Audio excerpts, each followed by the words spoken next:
اللہ تعالیٰ کو 6 چیزوں سے بہت نفرت ہے۔ اونچی آنکھ، گلی بازار میں چلتی ہوئی آنکھ، ایک دوسرے کو تکتی پھرے ایسی اونچی آنکھیں اللہ رب العزت کو ناپسند ہیں۔ نمبر 2، جھوٹی زبان کہ جب بولے تو جھوٹ نکلے۔ حدیث پاک میں آتا ہے کہ جب بندہ جھوٹ بولتا ہے تو اس کے منہ سے اتنی بدبو نکلتی ہے کہ نیکیاں لکھنے والے فرشتے اس سے بہت دور ہو جاتے ہیں کہ اللہ تیرا ناس کرے، یعنی اس کو بد دعا دیتے ہیں کہ تیرے منہ سے کتنی بو نکلی۔ نمبر 3، برے منصوبے باندھنے والا دل۔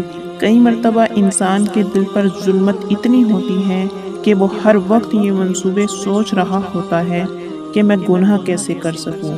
ایسا دل اللہ تعالیٰ کو بہت ناپسند ہے۔ نمبر 4، برائی کی طرف چلنے والے قدم اللہ کو ناپسند ہیں۔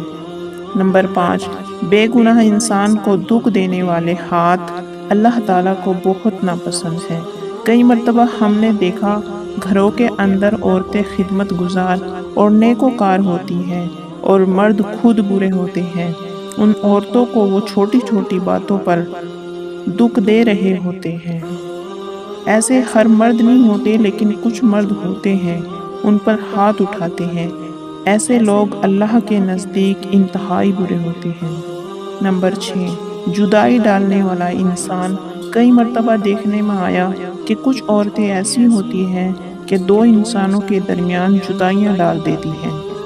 مثلاً ایسی بات کرتی ہیں کہ بیٹا اپنی ماں سے جدا ہو جائے یا بھائی بہن سے جدا ہو جائے، تو اس نے 2 انسانوں کے درمیان جدائی ڈال دی۔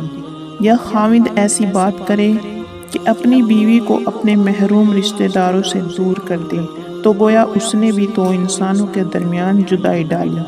جن رشتوں اور ناتوں کو اللہ رب العزت نے جوڑنے کا حکم دیا، جو بندہ ان رشتوں ناتوں کو توڑے گا، اللہ کے یہاں وہ بہت برا انسان ہوگا۔ چنانچہ حدیث پاک میں آتا ہے کہ شب قدر میں اللہ رب العزت بڑے بڑے گناہوں کی بخشش فرما دیتے ہیں، مگر چند گناہ گاروں کی بخشش نہیں کرتے، جن میں سے ایک وہ انسان جو 2 مسلمانوں کے درمیان تفریقہ ڈالنے والا ہوگا، جدائی ڈالنے والا ہوگا۔ لہٰذا اگر ایسا ہے تو اس بات کو سوچے کہ میں نے اگر یہاں اپنے بیٹے یا بہو کے درمیان فاصلہ کیا تو میری شب قدر میں بھی بخشش نہیں ہوگی، تو پھر باقی دنوں میں میری بخشش کیسے ہوگی؟ بیوی سوچے کہ اگر میں نے بیٹے کو ماں سے جدا کر دیا تو شب قدر میں بھی میری بخشش نہیں ہوگی۔